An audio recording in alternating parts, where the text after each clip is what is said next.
Assalamualaikum warahmatullahi wabarakatuh. Perkenalkan, nama saya Rafa Salsabila Lutfi dengan NIM 18042106, jurusan Ilmu Administrasi Negara dengan mata kuliah Pengembangan Organisasi. Baiklah, pada kali ini saya akan menjelaskan materi mengenai pendekatan intervensi struktural dan kultural dalam pengembangan organisasi. Menurut Miftah Toha, intervensi dimaksud untuk menetapkan cara-cara yang patut digunakan untuk merencanakan perbaikan berdasarkan masalah yang ditemukan dalam proses diagnosa dan pemberian umpan balik.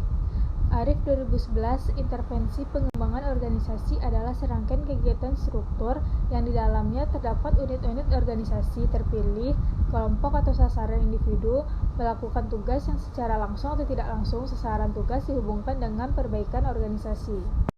Berikut saya akan menjelaskan klasifikasi intervensi berdasarkan sasaran atau target, yaitu yang pertama, intervensi proses manusia yang berfokus pada orang dalam organisasi dan proses melalui anggota organisasi mencapai tujuan organisasi. Yang kedua, intervensi teknostruktural, yaitu metode intervensi ini berfokus pada perubahan struktur dan desain organisasi sehingga lebih cenderung pada aspek infrastruktur organisasi. Yang ketiga, intervensi manajemen sumber daya manusia, yaitu metode intervensi ini berfokus pada intervensi yang digunakan untuk mengembangkan, mengintegrasikan, dan mendukung manusia atau orang dalam organisasi.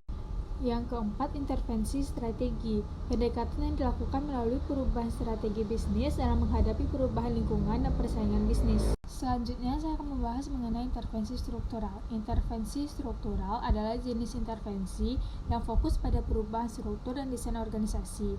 Jadi fokusnya lebih pada aspek infrastruktur organisasi. Jenis intervensi dalam tipe ini adalah yang pertama, struktur intervensi, yaitu perubahan yang menyangkut pembagian tugas dalam organisasi berwujud dalam bentuk organisasi atau restrukturisasi. Yang kedua itu downsizing, yaitu intervensi ini bertujuan menurunkan biaya dan birokrasi dengan cara memangkas ukuran organisasi baik dari sisi jumlah posisi ataupun jumlah pekerja. Yang ketiga yaitu reengineering. Intervensi ini mendesain ulang secara radikal proses pekerjaan inti organisasi untuk menciptakan unjuk kerja yang lebih responsif. Selanjutnya yaitu intervensi teknikal. Intervensi teknikal berfokus pada tingkat pekerjaannya melalui yang pertama rancangan bangunan ulang pekerjaan, yang kedua tim kerja otonom memutuskan menentukan sendiri sasaran yang ingin dicapai kelompok dan bebas membagi pekerjaan antar anggota kelompok. Yang ketiga, sistem sosioteknikal, yaitu rancangan bangun ulang pekerjaan, optimalisasi peningkatan mutu hidup karyawan. Proses organisasi bersikap tanggap terhadap kebutuhan pegawai melalui pengembangan mekanisme tertentu yang memungkinkan mereka terlibat penuh dalam pengambilan keputusan mengenai hidup mereka di tempat kerja. Suatu intervensi dapat dikatakan efektif apabila terdapat informasi yang benar dan bermanfaat, kebebasan memilih, dan keterikatan di dalamnya. Yang pertama, informasi yang benar adalah informasi yang nyata terjadi dalam organisasi. Yang kedua, kebebasan memilih mempunyai kewenangan membuat keputusan terletak di tangan klien. Yang ketiga, keterikatan di dalam adalah bahwa klien mempunyai tanggung jawab untuk tetap terikat pada pelaksanaan dari perancangan atau keputusan yang telah dibuat. Baiklah, sekian yang dapat saya sampaikan.